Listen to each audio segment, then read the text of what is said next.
வணக்கம் மீனராசி நண்பர்களே, நான் உங்கள் மகாராஜன். 2025 வரக்கூடிய சித்திரை மாதத்தில் எந்த மாதிரியான பலன்களை கொடுக்க போகுது அப்படிங்கிறது தான் நாம் இப்போ பார்க்க போகிறோம். முக்கியமாக இந்த மாதம் ராகு கேது பேச்சு வருதுங்க. அது உங்களுடைய வாழ்க்கையில் நிறைய திருப்பு முனைகளை ஏற்படுத்தும்.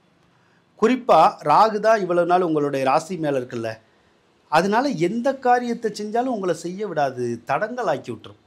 அதாவது உங்கள் வீட்டில் பாருங்களேன், இப்போ நீங்கள் ஏதோ ஒரு காரியத்தை செஞ்சு பாருங்கள், அந்த காரியம் நடந்து முடிகிற மாதிரி தெரியும், ஆனால் முடியாது. அதே மாதிரி ஒரு விஷயம் கிடைக்கிற மாதிரி தெரியும், கிடைக்காது. 99% விஷயம் நடந்துடும், ஆனால் கடைசியில் 1% விஷயம் நடக்காமல் அப்படி ட்ராப் ஆகி நின்று போயிடும். இதுக்கான காரணம் யார்? ராகு தான். அப்போ ராகு எது பேச்சு வந்தால் இந்த பிரச்சனை தீரும். அதுக்கப்புறம் நீங்கள் நினச்ச காரியம் எதுவாக இருந்தாலும் உடனேக்கு உடனே நடக்கும். தடங்கள் அப்படிங்கிறது இருக்காது. இப்போ தடங்கள் வருது, நம்ம ஏதோ ஒரு காரியம் செய்கிறோம், இந்த ராகு செய்ய விட மாட்டேங்குதுல்ல. அப்போ அந்த தடங்கள் இல்லாமல் ஒரு காரியம் நடக்கணும்னா நம்ம என்ன பண்ணணும்?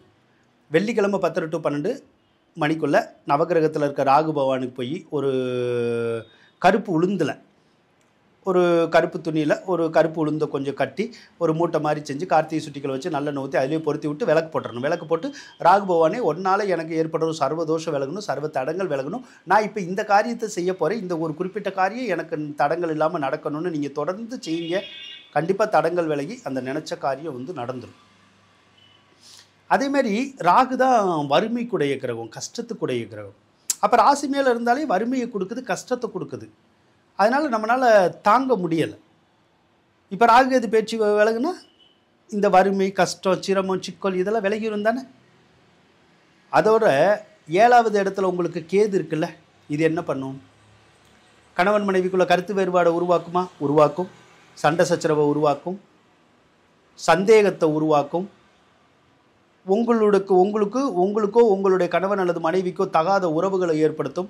யார் கூடயாவது ஃபோனில் பேசுறது வைக்கிறது, அந்த மாதிரிலாம் பிரச்சனைகள் வீட்டில் உருவாகும். அதனுடைய அடிப்படையில் கணவன் மனைவிக்குள்ள சண்டை சச்சரவை பிரிவினையை ஏற்படுத்தி விட்டுரும். ஒரு சிலர் கோவிச்சுக்கிட்டு கூட போவாங்க, இல்லைன்னா ஒரே வீட்டில் இருந்தால் கூட சில நாட்கள் கூட பேசாமல் கூட இருப்பாங்க. அந்த மாதிரி பிரச்சனையெல்லாம் அந்த கேது தான் பண்ணும். அதே மாதிரி ஒரு சிலர் லவ் பண்ணிக்கிட்டு இருப்பாங்க, லவ் பண்ணுற லவ்வர்ஸுக்குள்ளே பிரச்சனை வர்றது, அவங்க பிரிஞ்சு போகிற மாதிரியான விஷயங்களை செய்கிறது.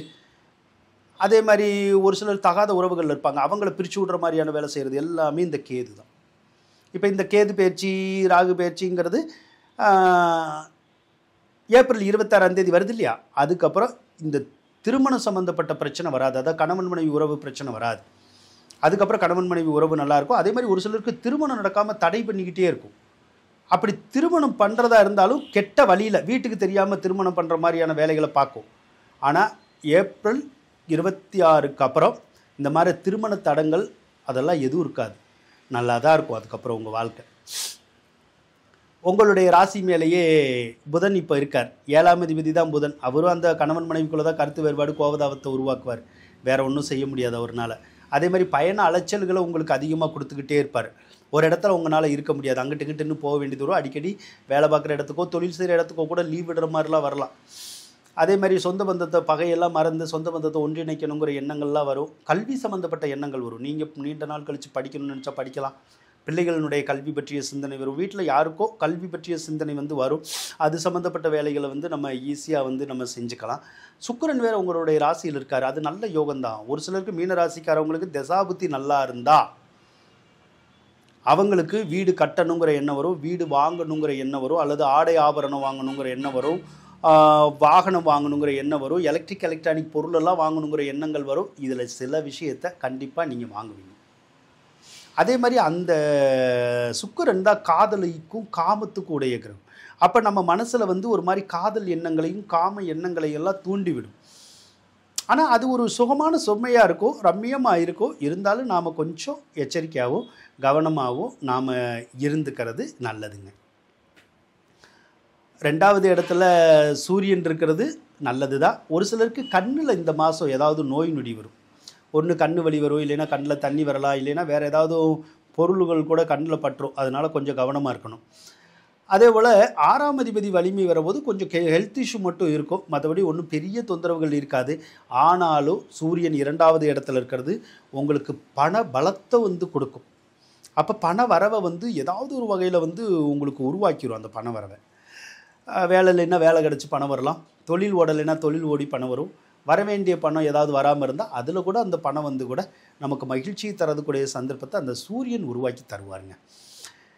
குரு பகவான் வேற 3வது ராசியில் தான் இருக்கார். ஆனால் 4வது ராசிக்கு இப்போ குரு போக போகிறார். மே மாதம் 11ஆம் தேதி போவார், சித்திரை மாதத்தில். அவர் 4வது இடத்துக்கு போனால் ரொம்ப நல்லாயிருக்கும்.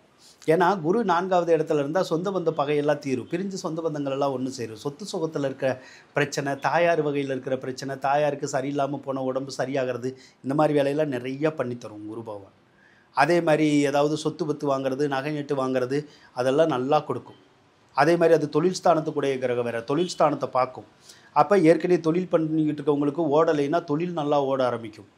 ஏற்கனவே தொழில் பண்ணிக்கிட்டு இருக்கவங்க தொழிலை விரிவு செய்யணும்னு நினச்சாலோ, முதலீடு போட்டு கொஞ்சம் பெருசாக பண்ணணும்னு நினச்சாலோ, அல்லது பிரான்ச்சஸ் மாதிரி எதுவும் கொண்டு வரணும்னு நினச்சாலோ, அல்லது ஒரு தொழிலுக்கு மறுதொழில் அடிஷ்னல் தொழில் ஏதாவது செய்யணும்னு நினச்சாலோ, அதெல்லாம் செஞ்சு தரக்கூடிய பாக்கியத்தை அந்த குரு பயிற்சிக்கு அப்புறமா உங்களுக்கு குருவே கொடுப்பாருங்க. அது போக உங்களுக்கு இப்போ சனி வேறு 12ல் தானே இருக்கார், 7.5 சனி ஓடிட்டுருக்கு. சனி இன்னும் உங்களுடைய ராசிக்கு வாக்கிய பஞ்சாங்கத்துப்படி வரல, திருக்கடித பஞ்சாங்கத்துப்படி தான் சனி பயிற்சி மார்ச் 29ன்னு சொல்லியிருப்பாங்க. உங்களுடைய ராசிக்கு வந்துருச்சுன்னு சொல்லியிருப்பாங்க. நாங்கள் யூஸ் பண்ணுற பஞ்சாங்கத்துப்படி சனி பயிற்சி இந்த வருஷம் இல்லை, 2026 மார்ச்சில் தான் சனி பயிற்சி. அப்போ தான் உங்களுக்கு ஜென்மச்சனி வரும்.